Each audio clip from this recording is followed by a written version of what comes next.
today. I'm sure you'll share with me in that how brilliant it's actually been.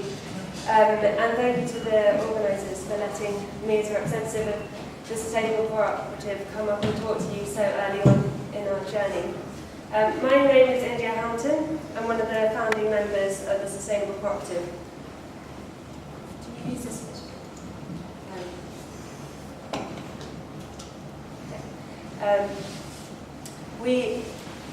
We are a consumer and farmer cooperative selling only organic produce with minimal packaging, with our first location at Vermont Farm. Being part of the steering committee, it became clear that each member had different reasons for joining in, but we shared a cohesive vision. We wanted to open a shop that addressed the needs and anxieties of members of the community, and create a committed local market for the organic growers to attempt to tackle the pressing issues on our island and the world regarding the environment. I'm not here to talk to you about the importance of organic farming or tell you to go to become an agroecologist. I'm here to talk to you about how we're trying to create a market for people who are interested in making that journey.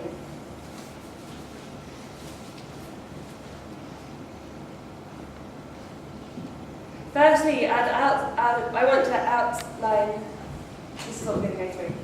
Firstly, I want to outline some observations that we made when we were setting up Scoop.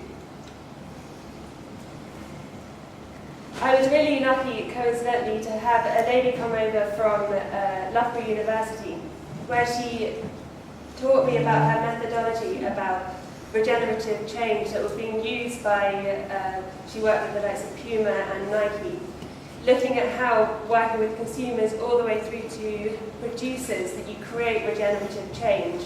And she worked out a methodology of what questions to ask to make a cohesive producer to consumer to waste manager journey together. And although this was conducted independently from her, these are the observations that I found when asking these particular questions. In our policy, we found that we didn't really have a cohesive organic strategy. Although it's wonderful for conventional farmers, the fact that money has been put in that direction means that organic farming isn't slightly marginalised for that reason, because you don't have to be a member for it.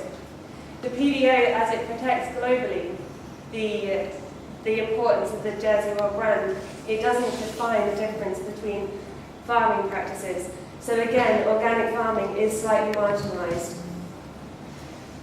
I found a lot of different conversations about farmers not pulling the line in terms of if not following the same routes as other farmers because they're organic. But when you dig deeper, there are serious values differences between different farmers, and this plays out in all different parts of the supply chain.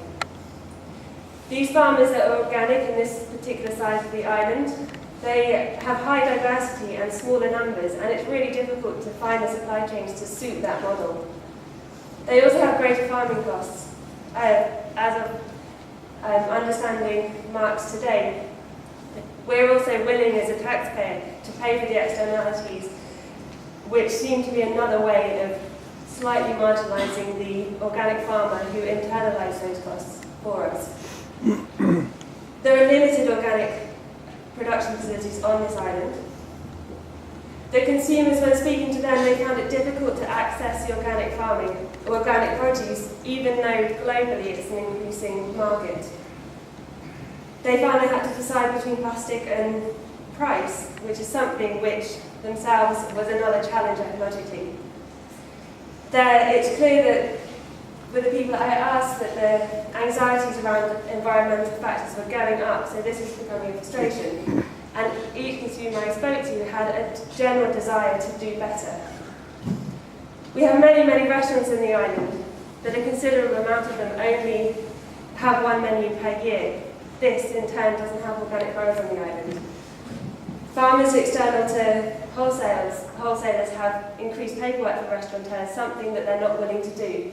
And environmental policies lead to restaurants making the environmental health policies lead to restaurants making the decision that if something's inconsistent in the supply chain and a menu item can't be met, they take it off the menu instead of replacing an item. So the inconsistencies in organic growing, it's harder for them to work with the 240 restaurants on this island. So, and then wholesale, there's a dominant supermarket presence and limited alternative supply chains, which evidence shows in the UK makes it harder for organic growing.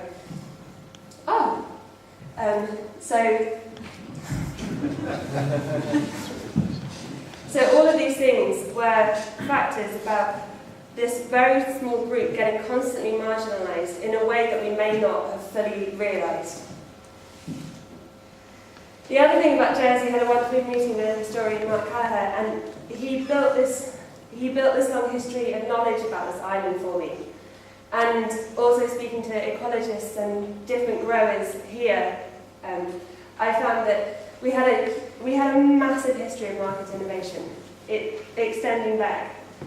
We've got a global reach, we've got a huge ecological heritage, a unique grow environment, and biodiversity, strong values, and then really strong community-led environmental initiatives and regeneration movements. It felt an incredibly active island, that external to the farming community, both historically and now. Which all of these factors made us all as a steering committee quite excited to rethink of how people are going to shop here. So what is Scoop? Scoop is, it's best to say, it's a group of people, it's a shop. We have currently 10 local suppliers supplying us. We crowdfunded £35,000 in 1 month. We're a not-for-profit cooperative. We're based on a monthly membership fee. We have 200 members paying a monthly membership fee on average £25 a month. We only produce and sell organic produce. We have almost zero plastic within the consumer side of our supply chain, which is showing food cost savings of up to 500% cheaper than packaged items in Waitrose, some of the price comparisons that we're seeing. We have 250 different household products moving up every week, maybe. We have 1 member of staff and 40 volunteers, 200 Scoop members, 1,500 online members, and we're constantly thinking about how we systematically create a supply chain that helps promote biodiversity within this island. But this is only day 18 that we've been open.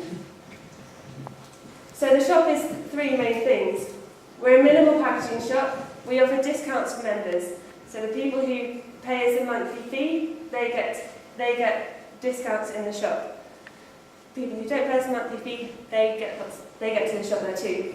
We have a production kitchen, something I feel is incredibly important in this system, where we're trying to flex the system as much as possible to suit these the sort of challenges of organic farming and the habits of the consumer. These are 2 things which I would say are harder to change, and the system in the middle is where we should be looking to change. So this is where the production kitchen comes in. I look to innovate around biodiversity products. So how do we get all our biodiversity across our farmers? We've got 120 different crop varieties being grown throughout the year. As a chef, and as people aren't used to that variety. So looking how the production kitchen can narrow that biodiversity and make useful products, such as pesto and that sort of thing. It doesn't need to just have 1 ingredient in it. Looking at waste innovation products, so how does stuff that can't sell in other markets can come through to us and we can make it hugely valuable. And also product diversification, so how do we get the resources here that are limited and broaden the option. So that's what, on a minor level, on a small level, what the production kitchen does. And then the community aspect, we're looking for business-business partnerships and to add membership value, education and events, which have already started. The farmers' membership, this is very simple for you guys, I've made it simple as possible not to distract with trying to convince you with most of the pictures, just quite simply the facts. Our goal is to use 1/3 of funds, we're a cooperative, generated by the cooperative over the year towards organic infrastructure to support the sector as a whole. to pay farmers a consistent and reasonable price for produce, to take seconds where possible and pay reasonable price for them, to eliminate any single-use plastic and packaging requirements, to try to accept what we are given by the farmers and make the most of it. We work with farmers who are willing and are going through organic transition. We import organic goods as a contingency to keep a broad and convenience range with the hope to increase a local supply, and to educate around ecological importance and challenges associated with organic farming to build value in the minds of the consumer. The other thing which is important to us, because Jersey, although it's an island, it does exist in the world. Just going to get this up here. We think about Scoop in a global context. So we went and had a look at what the globe is doing tackling these issues. And these are the Sustainable Development Goals put forward by the UN. And we were just thinking about them in regards to Scoop. So the Zero Hunger is to create a market for agriculture which is known to support the future soil fertility. In terms of good health, to provide affordable, healthy food. In terms of clean water and sanitation, to support the farmers who take on the challenge of not using synthetic and mined chemicals that leach into our water supply. To reduce inequality, we provide memberships for people on benefits and continually discuss pricing pricing education with our community members. Sustainable communities. We build connections between communities, open discussion for shared learning and create infrastructure that supports one another. Responsible consumption and production. The waste reduction innovation. Protecting product value and education. And to make convenient day-to-day shopping of fresh island produce. Day-to-day shopping helps reduce waste within the kitchen and within the home. So making that part a very straightforward thing for Jersey consumers, I think, is important from a local organic perspective. To help reduce eutrophication of the water system, obviously through organic farming, and to create a supply chain that inherently promotes biodiversity, life on land.